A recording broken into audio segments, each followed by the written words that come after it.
환절기 감기가 유행입니다. 여러분 몸도 마음도 하나님께서 주시는 은혜 가운데 굳게 건강하게 하셔서 영육의 강건함을 통해 하나님 주신 기쁨과 소망을 풍성히 맛보고 누리며 살아가는 저와 여러분들 되시길 바랍니다. 오늘도 말씀을 통해 하나님께서 우리에게 우리의 영혼을, 우리의 육신을 강건케 하시는 은혜를 베풀어 주실 줄 믿습니다. 오늘 주시는 말씀, 너희 섬길 자를 오늘 택하라, 이 말씀으로 하나님 주시는 말씀을 증거합니다. 여러분, 사람이 태어날 때에 자신이 할 수 있는 일이라고는 아무것도 없습니다. 사람이 태어날 때에 어느 나라에서 태어날지, 어느 부모, 어느 가정에서 태어날지 선택하며 태어날 수 있는 사람이 있습니까? 아무도 없지요. 여러분, 그저 하나님의 오묘하신 그 섭리 가운데 하나님이 우리를 지금의 이 삶의 자리로 인도하여 주셨다는 것을 태어날 때부터 우리는 몸소 깨닫고 경험하며 살아가는 인생들로 부름받았음을 우리는 항상 기억해야 되겠습니다. 그렇게 태어난 이후로 우리는 우리의 삶의 모든 순간에 항상 따라붙는 순간들이 있으니 무엇이냐면 선택의 순간입니다. 선택이라는 이 문제, 선택의 순간은 항상 우리의 삶에 직면해야 될 아주 중요한 주제 중에 하나일 것입니다. 물론 아주 어려서는 이 선택의 폭이 틀림없이 제한되어 있습니다. 자신이 할 수 있는 것들이 그렇게 많지 않기 때문이지요. 그러면서 이제 점점 자라가면서는 조금씩 자기가 할 수 있는 것들이 생기니까 선택들을 하게 되어요. 내가 가지고 있는 이 1,000원짜리로 군것질을 할까, 아니면 친구들이랑 가서 재미있게 놀러 갈까, 이런 어떤 선택부터 시작해서 있죠. 내가 운동을 할까, 내가 공부를 할까, 어려서부터 이런 생각과 마음들을 가지고서 자신의 인생의 방향들을 선택해가고 결정해가지 않습니까? 이제 그렇게 부모의 그늘을 점차 벗어나면서부터는 선택의 폭이 좀 더 넓어지게 됩니다. 이제 어른이 되어서는 어떤 직업을 선택할 것인지, 또 누구와 만나서 결혼하고 가정을 이룰 것인지, 어떠한 직장에 들어가서 내 인생을 앞으로의 삶 가운데 살아갈 것인지, 이제 이런 많은 결정들을 선택을 통해서 우리가 이뤄가게 되지요. 그렇기에 우리가 사사롭게 작은 선택에서부터 우리가 굉장히 중요한 인생의 결정들, 그 선택들까지 어떤 선택을 하느냐에 따라서 우리의 인생이 완전히 바뀌어지게 된다는 것을 생각하면은 우리는 선택할 때에 무엇을 하더라도 신중하게 우리에게 좋은 것들을, 유익한 것들을 선택할 수 있어야 되겠습니다. 그렇다면은 지금까지 이렇게 인생의 전체의 선택을 한번 떠올려 볼 때에 우리 인생의 가장 중요한 선택이 무엇이겠습니까? 오늘 성경은 우리 인생의 가장 중요한 선택이 무엇인지를 틀림없이 교훈해 주고 있습니다. 오늘 본문에 등장하는 이스라엘 백성들이 직면한 이 선택의 순간, 그들은 무엇을 선택했는지를 통하여서 그들의 인생이 어떤 방향으로 나아갈 것인지를 결정하고 누리면서 살아가게 될 것입니다. 여호수아는 자신의 삶을 마감하는 이 시점에서 그 백성에게 선택하라, 선택을 촉구하고 있습니다. 여러분, 그들이 어떤 상황에 놓여 있는지, 그리고 그들의 선택을 통해서 어떤 일들을 이루게 될 것인지 오늘 말씀을 통해서 우리가 한번 깊이 생각해보고, 저와 여러분 이 말씀을 거울 삼아 하나님이 기뻐하시는 선택으로 우리의 삶을 채워가며 살아가는 저와 여러분들 복된 삶이 되시기를 바랍니다. 오늘 말씀 세 가지로 생각해 봅니다. 먼저 첫 번째입니다. 인생의 결단에 대해서 생각을 해보겠습니다. 성도 여러분, 하나님은 틀림없이 성경을 통해 이렇게 말씀하십니다. 인간은 두 주인을 섬길 수 없다고, 두 주인을 섬겨서는 안 된다라고 말씀을 합니다. 왜냐하면 마음이 나뉘어서 어느 한쪽도 제대로 섬길 수 없는 연약한 자들이기 때문에 하나님은 우리에게, 우리 인생을 향하여 이렇게 말씀하십니다. 마태복음 6장 24절에 예수님께서 한 사람이 두 주인을 섬기지 못하나니 혹 이를 미워하고 저를 사랑하거나 혹 이를 중히 여기고 이를 경히 여김이라. 절대로 두 주인을 섬길 수 없는 우리에 대하여서 주님께서 진리의 말씀을 선포하셨습니다. 여러분, 이 부분에서 주님이 강조하시는 것은 무엇입니까? 세상의 허탄한 것들을 섬기지 않고 오직 하나님만을 섬길 것을 말씀하고 계시다는 거예요. 동일한 주제로서 여호수아 역시도 그 백성 이스라엘을 향하여서 오직 눈에 보이는 허탄한 것들을 쫓지 않고 보이진 않지만 분명히 역사하시는 하나님만을 섬기라, 하나님만을 선택하고 하나님만을 붙들라 말씀하고 있는 것입니다. 본문 15절의 말씀을 한번 우리가 읽어보기를 원합니다. 15절 같이 함께 읽겠습니다. 만일 여호와를 섬기는 것이 너희에게 좋지 않게 보이거든 너희 조상들이 강 저쪽에서 섬기는 신들이든지 또는 너희가 거주하는 땅에 있는 아모리 족속의 신들이든지 너희가 섬길 자를 오늘 택하라. 오직 나와 네 집은 여호와를 섬기겠노라 하니. 아멘. 너희가 섬길 자를 오늘 택하라 촉구하고 있는 것이에요. 애굽의 허탄 신들이든지 아니면 가나안의 그들의 눈과 귀를 자극시키며 마음으로 만족거리를 제공해주는 그러한 이방 신들이든지 너희가 섬길 자를 오늘 택하라. 그러나 이 선택의 질문 속에서 여호수아는 분명한 모범 답안을 제시해주고 있습니다. 뭐라고 말합니까? 15절 마지막 부분에 뭐라고 고백하고 있죠? 성경 한번 다시 띄워주세요. 15절 마지막 부분에 파란색 글씨 한번 우리 큰 소리로 같이 읽겠습니다. 함께 읽습니다. 오직 나와 내 집은 여호와를 섬기겠노라. 할렐루야. 이 고백대로 살아갈 수 있는 저와 여러분들 될 수 있기를 바랍니다. 오직 나와 내 집은, 설령 모든 이들이 하나님을 저버린다 할지라도 나는, 그리고 나와 나의 가정은, 내 공동체는 오직 하나님만을 섬기겠습니다라는 이 고백을 드리기에 합당한 이 순간뿐만이 아니라 그 어떤 순간에도 흔들림 없이 주어질 것을 다짐하고 고백하라고 촉구하고 있는 것이에요. 이것을 제가 모아 정리해서 첫 번째 대지에서 요약된 대로 5글자 따라해 보겠습니다. 신앙의 결단. 이제 어느 순간이든지 타협하지 않고 하나님이 기뻐하시고 하나님이 원하시는 것이라 한다면 다른 이들이 등 돌려서 다른 길로 갈지라도 옳은 길, 바른 길, 하나님이 기뻐하시는 그 길로 달려갈 것을 다짐하고 결단하라고 성경이 말씀하고 있는 것이에요.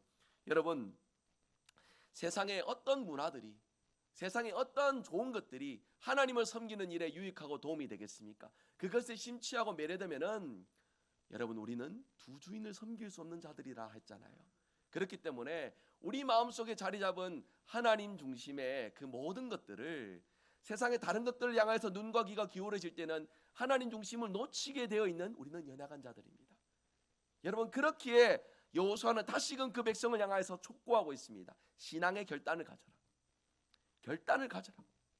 어떤 순간이든지 타협하지 않고 굴하지 않고 하나님이 원하시는 것이라면 분명한 신앙의 결단을 가져서 하나님이 인도하시는 은혜의 길, 하나님이 복 주시는 그 길로 달려가라고 말씀하고 있는 것이에요. 여러분, 저는 어렸을 적에 셔츠 입는 걸 되게 싫어했습니다. 왜 싫어했냐면 단추를 잘 못 깼었어요. 그렇다 보니까 자기 딴에는 열심히 막 이렇게 하다 보면은 나중에 이렇게 하고서 거울을 보면은 꼴이 너무 우스워진 거예요. 왜 우습습니까? 단추를 잘 못 깼으니까. 그러면 또 어떻게 해야 돼요? 풀고 있죠. 제가 기억나는 반복의 횟수가 한 3번 정도 제가 기억납니다. 어렸을 때는 똘똘하지 못했던 것 같습니다. 그냥 거울 보고서 하면은 쉽게 될 것인데 무슨 고집이었는지 내가 해볼 거야. 어릴 때 그런 마음이 있지 않습니까? 저도 가정에서 이제 2형제 중에 막내로 자랐기 때문에 내가 할 거야라는 좀 그런 어떤 마음들이 많았던 것 같아요. 그래서 아버지 도움 안 받고 어머니 도움 안 받고 내가 해볼 거야 하면서 했는데 제대로 안 되니까 또 가서 풀고 또 다시 해보면서 또 이제 다시 풀고 그렇게 반복했던 횟수들이 기억이 나는데, 여러분, 그거와 마찬가지인 거예요. 신앙의 결단을 우리 인생에 제대로 가지지 않고 신앙의 결단에 대한 선택을 제대로 가지지 못하면 인생의 좋은 것들 아무리 많이 선택하고 채워간다 할지라도 우리는 그 모든 것들이 허탄한 것임을, 허무한 것임을, 의미 없는 것임을 깨닫는 순간들이 오게 된다는 것이요. 그러면 우리가 다시 어떤 선택으로 돌아가야 되겠습니까? 가장 중요한 선택인 하나님을 선택하는 그 자리로 다시 돌아가야 된다는 거예요. 여러분, 이것이 인생을 향하여 하나님 말씀하신 신앙의 진리이고 법칙임을 기억하시길 바랍니다. 우리의 삶에 중요한 것들 많습니다. 바쁘고 분주한 일상 가운데 우리가 붙들고 지켜야 될 것들이 많을 것입니다. 선택해야 될 것들이 많을 것이에요. 그러나 분명한 신앙의 결단으로 하나님을 선택하지 않는 그 인생에 아무리 좋은 선택과 결정들로 채워간다 할지라도 결국에는 하나님 앞에서 다시금 이 모든 것들을 되돌려서 신앙의 결단, 첫 선택의 자리로 나아가는 것이 저와 여러분의 삶임을 항상 명심하시길 바랍니다. 아무리 열심히 살아서 다른 단추를 잘 깬다 할지라도 이 첫 단추를 잘못 깨면은 우리의 인생사가, 우리의 삶이 순탄하지 못해요. 하나님 돌보심을 경험하지는 못해요. 은혜를 누리지는 못합니다. 아무리 열심히 일해서 돈이 많으면 어떻습니까? 아무리 열심히 운동하고 건강관리 잘해서 튼튼한 몸을 가지면 어떻습니까? 그 모든 것들이 결국에는 다시금 다 되물린 채 가장 중요한 첫 번째 선택인 하나님을 선택한 자리로 다시 돌아가는 것을 경험하는 것이 우리의 인생이기 때문에 여러분, 이러한 인생의 선택의 순간들 속에 많은 좋은 것들을 선택해야 되겠지만 가장 중요하고 가장 우리에게 필요한 선택인 하나님을 선택할 수 있는, 하나님을 향한 신앙의 결단을 선택할 수 있는 저와 여러분들 되시기를 바랍니다. 두 번째입니다. 그렇다면 신앙의 결단의 시기는 언제인지를 생각을 해봅시다. 여러분, 우리는 언제 신앙의 결단을 해야 되겠습니까? 언제 해야 될까요? 여건이 맞춰질 때, 상황이 좋을 때, 그때 선택하면 괜찮을까요? 아닙니다. 성경은 틀림없이 우리에게 오늘 지금을 촉구하고 있습니다. 오늘 지금 선택할 것을 강조하고 있어요. 14절 말씀 한번 보시면은요, 14절 말씀의 앞부분에 그러므로 언제요? 이제는, 그러니까 나중에, 너희들이 여건이 좋을 때가 아니라 이제는, 지금이죠. 오늘 하나님을 경외하고 진실함으로 하나님을 섬길 것을 말씀하고 있습니다. 15절 말씀도 다시 한번 보시면은요, 제가 표시를 해놓았는데 뒷부분입니다. 너희가 섬길 자를 언제 택하라고요? 오늘 택하라고. 오늘 택하라고.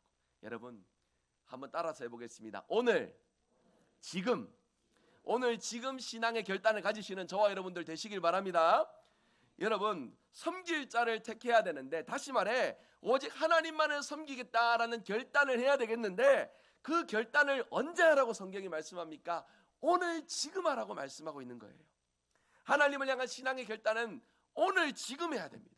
그리고 이 결단이 매일마다 갱신되고 연속이 되는 것이 우리의 믿음의 삶이어야 합니다. 오늘 할 일 내일로 미루지 말라라는 인생의 격언도 있지 않습니까? 여러분, 신앙의 결단이 바로 그렇습니다. 바로 지금, 오늘 우리를 위해 은혜 베푸시고 함께 하시길 원하시는 하나님을 마음으로 모셔서 하나님을 위해 살겠습니다, 하나님이 기뻐하시는 뜻을 이루며 살겠습니다, 결단하고 순종하며 살아갈 것을 말씀하고 있다는 것입니다. 독감이 유행이니까 많은 분들이 참 독감 때문에 고생하시고 어려워하시는 모습들을 보았습니다. 저도 지난 한 주간 동안 이렇게 독감이 아픈 것인가 싶을 정도로 정말 어지러지하더라고요. 한 수요일, 특별 새벽기도에 한 수요일쯤 돼가니까는 여기 서 있는데 제가 서 있는 건지 이게 지금 꿈인 건지 막 해롱해롱거릴 정도로, 특히 새벽 시간에는 더 정신이 없더라고요.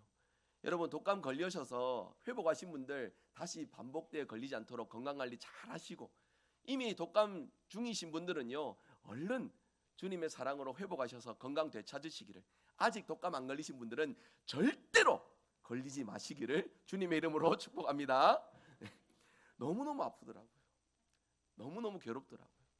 여러분, 하다못해 이렇게 작은 바이러스가 하나 들어와서도 우리 몸이 이렇게 피폐해지고 너무나도 고통스럽고 어려움을 겪는 것이 우리 인생인데, 여러분, 우리가 건강할 때는요, 이런 어떤 우리 일상의 소중함을 생각하지 못하게 됩니다. 당연히 내가 건강하니까 내 삶을 내가 영위할 수 있고 누릴 수 있고 내가 선택할 수 있고 결정할 수 있고, 그렇게 내 중심으로 생각하니까 소중한 것들, 이것이 참 소중한다라는 것을 생각하지 못하는 때가 있는데, 이렇게 건강만 하나 잃어도 휘청휘청거리고 방황하는 것이 우리의 인생인데요. 여러분, 무엇이 우리 인생을 담보해 줍니까? 무엇이 우리 인생을 보장해 줍니까?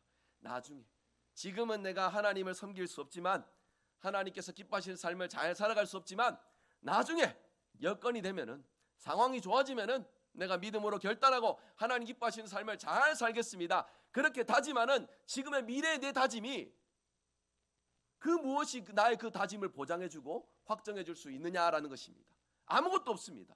그렇기에 하나님은 오늘 지금 우리에게 신앙의 결단을 촉구하고 계십니다. 담보할 수 없는 미래의 나의 어떤 능력과 나의 상황을 의지하는 것이 아니라 지금 내 삶에 역사하시길 원하시고 나와 함께 하시길 원하시는 하나님을 향해서 마음을 열고 내 믿음을 결단하여 하나님이 기뻐하시는 삶을 살아갈 것을 촉구하고 있다라는 것이에요. 그래서 고린도후서 6장 2절에는 우리가 하나님을 만나고 하나님 앞에 결단하고 하나님 주시는 은혜를 받을 때가 언제인지를 이렇게 고백하고 있습니다. 우리 한번 9절 같이 한번 읽어보겠습니다. 우리 큰 소리로 한번 같이 읽어보겠습니다. 보라, 지금은 은혜 받을 만한 때요, 보라, 지금은 구원의 날이로다. 할렐루야, 아멘. 지금이 바로 은혜 받을 때입니다. 지금이 바로 하나님의 구원을 경험하고 하나님의 붙드심을 경험할 그때입니다. 여러분, 오늘 이 자리가 바로 그런 자리가 될 수 있기를 간절히 소망합니다. 이미 우리가 믿음으로 결단하여 하나님 자녀로 살아가지만 우리가 죄고백과 사죄선언 속에서도 우리가 기억하는 대로 이 자리에서 결단하고 고백한 대로 우리의 삶을 감당하며 살아가기가 얼마나 힘들고 어렵습니까? 얼마나 많은 순간 타협하고 얼마나 많은 순간 뒷걸음질 치고 얼마나 많은 순간 하나님만을 섬기겠다라는 이 고백에 합당치 못한 모습으로 살아왔습니까? 그러나 그러한 낙심의 자리에 머물러 있는 것이 아니라 우리는 날마다 오늘 지금 신앙의 결단을 새로 하여 하나님이 기뻐하시는 모습을 회복하고 하나님의 도우심의 손길을 붙들어서 승리의 자리로 나아가야 될 줄로 믿으시길 바랍니다. 우리가 능력이 있어 승리하는 것이 아닙니다. 하나님이 힘과 능력을 주시기에, 여러분에게 건강을 주시고 지혜를 주시고 능력을 주시기에 하나님의 도우심으로 우리가 승리할 수 있다는 것이에요. 예수 그리스도의 보혈의 피로써 정결케 된 우리는 사단 마귀가 꺾을 수 없는 위대한 존재들임을 믿으시길 바랍니다. 내 힘으로 위대한 존재가 아니에요. 하나님의 도우심 속에, 그 도우심을 우리가 어떻게 누릴 수 있습니까? 신앙의 결단, 오직 하나님만을 섬기겠습니다라는 그 한 문장의 분명한 결단을 통하여서 하나님은 우리를 붙드시고 이미 이루신 하나님의 승리의 자리에 우리를 참여시킨다 약속하여 주십니다. 여러분, 이 분명한 진리의 사실을 다시 한 번 더 기억하시어 오늘 이 자리에서 다시 한 번 더 신앙의 결단을 가져 늘 승리의 삶으로 나아가시는 저와 여러분 되시기를 간절히 소망합니다. 세 번째입니다. 우리가 기억해야 될 것이 무엇인지를 마지막으로 한 번 더 생각해 보겠습니다. 이스라엘 백성들이 여호수아의 바람대로 신앙의 결단을 가졌습니다. 오직 하나님만을 섬기겠습니다 약속했습니다. 그런데 그러한 다짐을 했는 부분에서 여호수아가 어떻게 반응했는지를 우리가 좀 찬찬히 살펴보기를 원합니다. 16절 말씀을 우선 한번 같이 읽어보겠습니다. 16절 같이 읽어보겠습니다. 여호와를 버리고 다른 신들 섬기는 일을 우리가 결단코 하지 아니하오리니. 결단코 다른 신들을 섬기지 않겠다라고 맹세하고 다짐했지요. 그런데 여호수아는 그 다짐에 대해서 오늘 읽지는 않았지만은요, 19절에 이렇게 말하고 있습니다. 19절 한번 같이 요 노란색 부분만 읽으시면 됩니다. 19절 함께 읽겠습니다. 여호수아가 백성에게 이르되 너희가 여호와를 능히 섬기지 못할 것은, 여호와 하나님만 섬기겠습니다 라고 약속했는 그 백성들이 고백한 그 바로 다음 직전에 여호수아가 뭐라고 말합니까? 능히 여호와를 섬기지 못할 것은, 이렇게 말하고 있습니다. 그 백성의 고백에 격려해주고 칭찬해주기도 부족함이 없을 것인데, 그 백성 지도자 여호수아는 그 백성들의 다짐에, 어찌 보면은 그 다짐의 마음에 반대되는, 부합되지 못하는 그런 말을 지금 하고 있는 것이에요. 여러분, 그러나 이 구절을 잘 보십시오. 우리가 이 구절을 통해서도 우리가 한번 깊이 생각해보고 우리 자신을 돌아볼 수 있어야 되겠습니다. 여러분, 이 문장에서 우리는 질문을 가져야 됩니다. 여호수아가 왜 저렇게 말을 했지? 여호수아가 왜 저렇게 말을 했을까? 이런 고민을 가져봐야 돼요. 여러분, 이 고민에 대한 답은요, 어렵지 않습니다. 간단합니다. 우리는 하나님만 섬기겠다라는 고백을 지킬 수 없는 자들이기 때문에, 우리의 힘으로는 지킬 수 없는 자들이기 때문에 여호수아가 지금 이 말을 하고 있다라는 것입니다. 본성적으로 부패하고 연약한 존재인 우리 인간은 하나님을 사랑한다고 하면서도 그 순간순간에 자기의 눈에, 자기 마음에 차오르는 그 세상 무언가를 향하여서 기울어지고 반응하는 연약한 존재다라는 것을 이 부분에서 나타내 보여주고 있다라는 것이에요. 그래서 하나님만 섬기겠다라고 다짐하는 그 다짐을 하지만 쉽게 하나님을 버리고 배반하고 등지는 인간의 연약함을 잊지 말라라는 뜻에서 이 부분을 나타내 보여주고 있다라는 것입니다. 여러분, 우리의 소원, 우리의 바람과는 다르게 너무나도 안타깝게도 하나님이 우리를 좀 더 강하게 해주시고 좀 더 굳건하게 해주셔서 어떤 유혹에도 우리가 맞서 싸워 능히 이겨내고 좌절하지 않고 당당하게 믿음의 삶을 잘 살아가면 좋겠다 싶은 그런 마음들 가져보신 적 없습니까? 저에게도 참 그런 많은 순간들이 있습니다. 왜 이렇게 연약하게 만드셔서 이 조금 뭐라고 이 작은 거 하나 때문에 상심되게 만들고 이 작은 것 때문에 하나 뭐라고 갈등하게 만들고 이 작은 어려움 하나 때문에 뭐라고 무능력하여서 방황하게 만들고 아무것도 못하게 만들고 하나님 어찌하여 이렇게 연약하게 만드셨습니까 싶은 그런 어떤 속상한 마음들이 마음 가운데 가득 차오르는 그런 순간들이 있어요. 여러분, 여호수아가 하나님만 섬기겠다라고 말하는 그 백성들을 향하여 칭찬과 격려를 하는 대신에 그들의 중심을 찌르는 말을 하는 이유, 다시 한 번 더 강조드립니다. 연약함이 우리에게 은혜이기 때문에, 이 연약한 것이 우리에게 하나님과의 관계에서 필수적인 주제여야 하기 때문에 이 부분을 다시금 기억하라는 것으로 여호수아가 이 말을 하고 있는 것이에요. 여러분, 우리가 연약하지 않으면 절대로 하나님 의지하지 않습니다. 내가 할 수 있다 싶으면 하나님께 도움을 구하지 않습니다. 우리 인생에 찾아오는 문제들도 생각해 보십시오. 문제 앞에 바로 하나님 앞에 엎드려서 기도하는 일이 쉽습니까? 내가 할 수 있는 힘과 능력으로 어떻게든 다 해보려고 매달려서 그 문제와 씨름하는 일들이 더 쉽습니까? 우리는 어떤 순간 우리의 삶이 더 많이 쓰여집니까? 어떤 경험들이 더 많습니까? 이런 질문을 가져보면 틀림없이 깨달을 수 있어요. 연약하다라고 고백을 하지만 우리 실상은 그렇지 않아요. 연약한 자로 생각하지 않습니다. 내가 모든 것을 할 수 있다 싶은 그런 마음으로 우리 인생을 살아가려고 합니다. 그러나 하나님만을 섬기겠습니다라는 이 고백에 19절에 여호수아가 이렇게 촉구하고 있는 것은 연약함을 잊지 말라는 것이에요. 연약함이 은혜가 되어서 이 연약함을 통해서만 하나님을 붙들 수 있음을 기억하라고 이 말씀을 하고 있는 것입니다. 여러분, 예수님의 제자였던 베드로를 떠올려 보시길 바랍니다. 다 주를 버릴지라도 저는 주님 버리지 않겠습니다 라고 다짐했던 그 베드로, 그러나 결정적인 순간에 베드로가 어떻게 했습니까? 예수님을 3번이나 부인하는 그 참담함을 경험하였습니다. 그리고 그 부인함 중에 마지막에 주님과 시선이 마주쳤던 베드로입니다. 그의 마음이 어땠겠습니까? 호언장담할 때 그 베드로는 어디 갔습니까? 다 주를 버릴지라도 나는 절대 버리지 않겠습니다 다짐했던 그 베드로는 어디 갔습니까? 자신의 강함을 의지하고 나는 주님 붙들겠습니다 말할 때에 주님은 그에 대하여서 네가 닭이 3번 울기 전 나를 부인할 것이다 라고 말씀하셨지요. 누구보다도 베드로의 연약함을 아셨던 주님입니다. 그 주님이 십자가에 못 박히시고 부활하신 이후에 베드로를 책망하셨습니까? 책망치 않으셨습니다. 야, 일로 와봐라. 네 나 부인 안 한다면서 그 큰 소리 치던 베드로 어디 갔냐고. 예수님이 이렇게 하셨습니까? 인간적인 마음의 심산이라면 속상해서라도 한번 물어는 보지 싶어요. 저 같았으면 한 12번은 물어봤지 싶습니다. 그런데 주님은 그러지 않으셨어요. 왜 그러셨습니까? 연약함을 알기 때문에. 누구보다도 연약함을 알기 때문에. 여러분, 이처럼 하나님만을 섬기겠다라고 말하는 것에는요, 내 힘과 의지로서 하나님을 붙든다라는 그 마음으로서 이루어지는 것들이 아니에요. 그저 하나님 앞에 엎드려서 낮은 마음, 겸손한 마음으로 오늘 지금 하나님의 은혜가 필요합니다. 내 힘으로 능력으로 해낼 것처럼 살아가는 내 인생이지만 하나님 도움 없이는 1초도 이 자리에 서 있을 수 없는 나는 연약한 자임을 고백하게 하여 주시옵소서. 여러분, 이 고백이 우리에게 은혜가 되는 줄 믿으시길 바랍니다. 이 고백으로 하나님을 섬길 수 있습니다. 이 고백으로 신앙의 결단을 흐트리지 않고 하나님과 동행하는 인생으로 살아갈 수 있습니다. 우리는 여호수아 24장의 이 고백 이후의 사건을 너무나도 잘 알고 있습니다. 여호수아 다음에 사사기잖아요. 사사기의 수많은 구절에 반복되는 것이 무엇입니까? 그때의 백성이 왕이 없으므로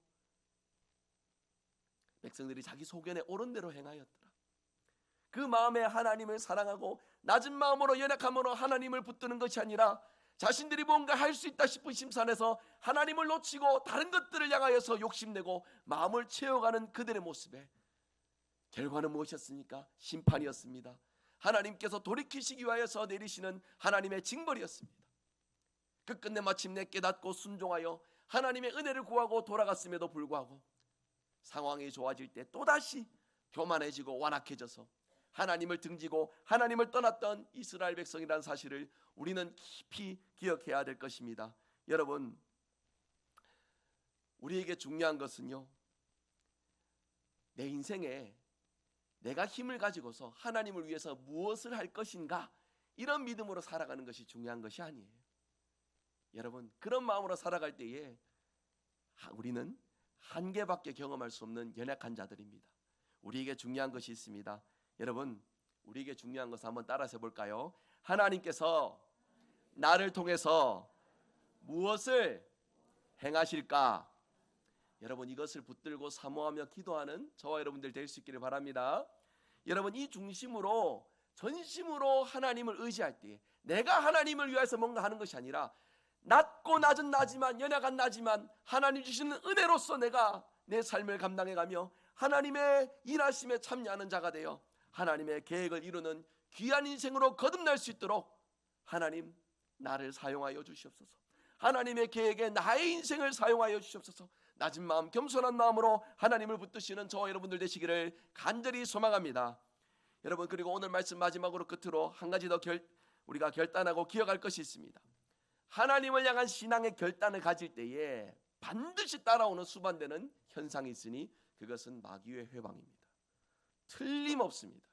한번 오늘 지금 이 자리에서 하나님이 기뻐하시는 삶을 살도록 내 힘과 능력이 아니라 연약한 마음, 겸손한 마음으로, 철저히 낮은 마음으로 하나님 섬기는 삶을 내가 한번 살아보겠노라 다짐하면은요, 그 낮은 마음에 마귀가 또 틈타요.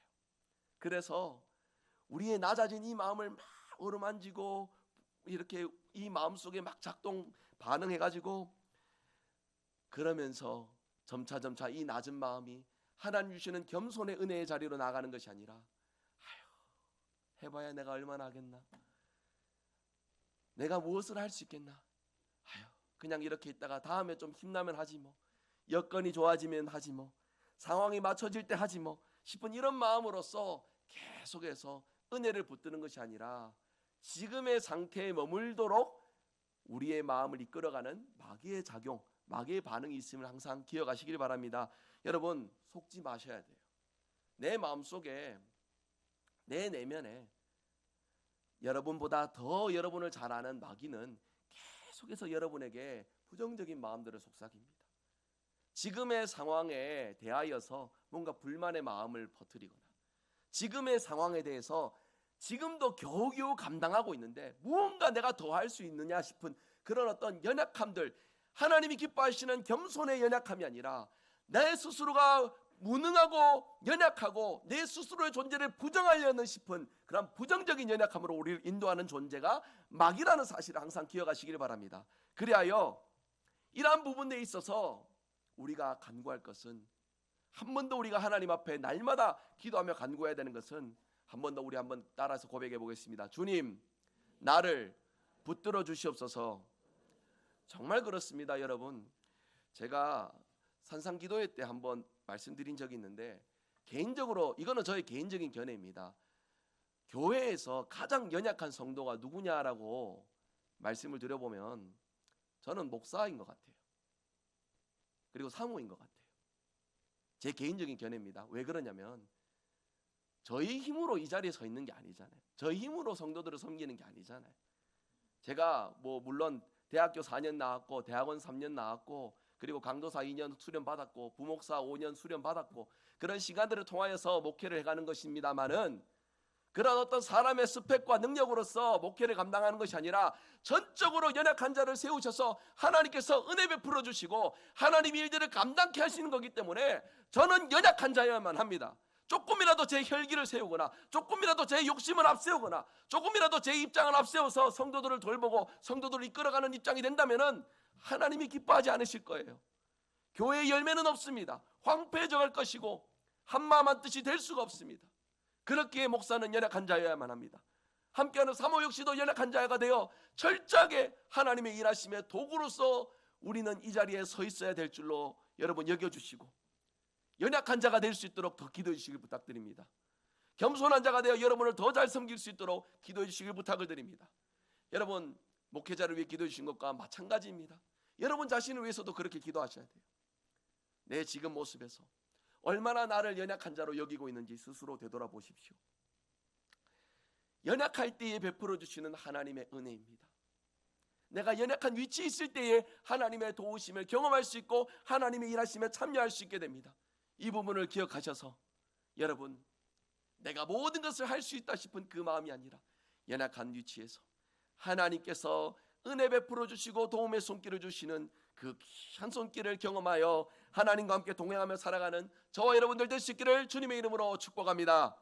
말씀했습니다. 오늘 말씀, 신앙의 결단을 통하여 인생의 승리의 길로 나아가는 비법을 오늘 우리는 한 번 더 생각해 보았습니다. 여러분, 여호수아의 신앙의 결단이 무엇이었습니까? 오직 나와 내 집은 여호와를 섬기겠노라라는 결단이었습니다. 여러분, 이 분명한 진리 앞에 우리가 잠잠히 나 자신을 좀 돌아보기를 원합니다. 정말 하나님만 섬기며 살아가고 있는가? 다른 인과관계나 당리당락 치우치지 않고 정말 겸손히 연약한 위치에서 하나님을 섬기며 살아가고 있는가? 우리 자신을 돌아볼 수 있기를 원합니다. 생각해보면 부끄럽게도 그렇지 못한 순간들이 너무나 많지 않습니까? 여러분, 그럼에도 우리는 담대하게 선포할 수 있어야 됩니다. 하나님, 나의 부끄러움을 뒤로하고 다시금 오늘 지금 내가 선언하기 원합니다. 연약한 마음, 겸손한 마음으로 오직 하나님만을 섬기기를 다짐하고 소원하오니 주여 이 신앙의 결단 흐트러지지 않도록 주께서 붙들어 주시고 나와 동행하여 주시옵소서. 날마다 승리의 길로 나를 인도하여 주시옵소서. 이렇게 고백하며 이 말씀 붙들고 이번 한 주간도 승리의 삶으로 하나님과 함께 동행하며 살아가시는 저와 여러분 되시기를 주 예수 그리스도 이름으로 축복합니다. 아멘. 우리 함께 찬양하기 원합니다. 날마다 숨쉬는 순간 우리의 모든 어려운 일들 가운데 낮은 마음, 겸손한 마음으로 주님 앞에 우리의 몸을 맡기기 원합니다. 우리 함께 찬양하겠습니다. 날마다 숨쉬는 순간마다 내 앞에 어려운 일 보는 주님 앞에 이 몸을 맡길 때 슬픔 없네 두려움 없네 주님의 그 자비로운 손길 항상 좋은 것 주시로다 사랑스레 아픔과 기쁨을 수고와 평화 날마다 주님 내 곁에 계셔서 날마다 주님 내 곁에 계셔 자비로 날 감싸주시네 주님 앞에 이 몸을 맡길 때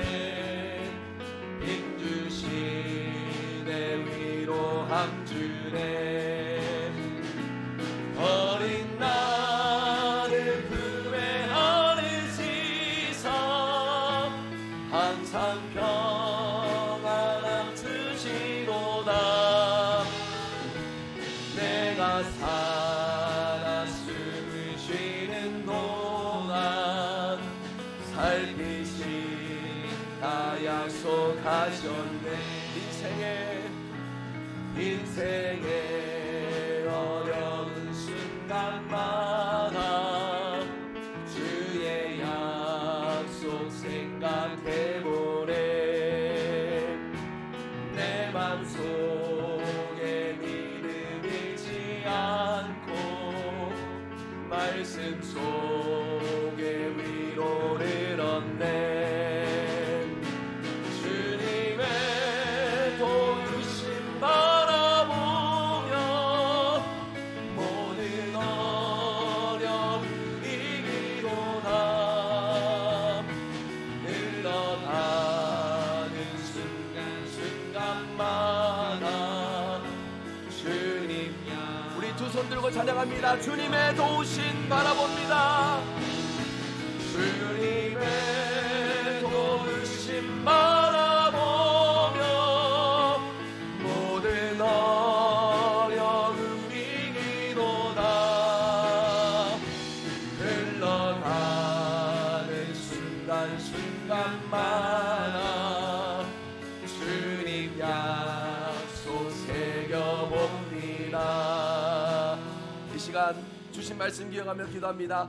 분명한 신앙의 결단을 가지고 오직 하나님만 섬기는 삶을 살게 하여 주시옵소서. 미루지 않고 오늘 지금 이 자리에서 결단을 시작하게 하여 주시옵소서. 어떠한 유혹과 시련이 와도 결코 쓰러지지 않도록 주님 이 시간 나를 붙들어 주시옵소서. 우리 받은 말씀 기억하시며 통성으로 합심하여 기도하겠습니다. 하나님 감사합니다. 오늘도 주시는 이 말씀에서 분명한 하나님의 뜻과 교훈을 기억하며 지키며 살아가기를 소원합니다. 주여 말씀하여 주시고 우리에게 깨닫게 하시사 주님을 향한 겸손과 주님을 향한 경외함으로 우리의 삶을 체험하며 살게 하여 주옵소서. 도우시고 함께 하시는 주의 은혜 속에 하나님 붙드시고 함께서 인도하시는 그 귀한 일들을 날마다 이루며 살아갈 수 있도록 은혜 베풀어 주시옵소서. 주여 내려간 우리를 붙들어 주시옵소서. 어느 순간이건 주여 나의 능력을 의지하며 살아가는 것이 아니라 연약한 위치에서 주의 도우심 구하며 살도록 인도하여 주시옵소서. 주여 조금도 나의 것을 의지하지 않도록 나의 생각과 마음을 주여 붙들어 주시옵소서.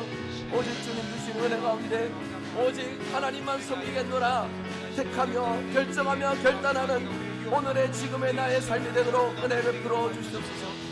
이 일에 주님 크신 은혜와 사랑을 베푸사 이 고백대로 날마다 전진하며 승리할 수 있도록 믿음으로 주여 일하여 주시고 역사하여 주시옵소서. 주님 한없이 부끄럽고 연약한 우리의 인생임을 고백합니다.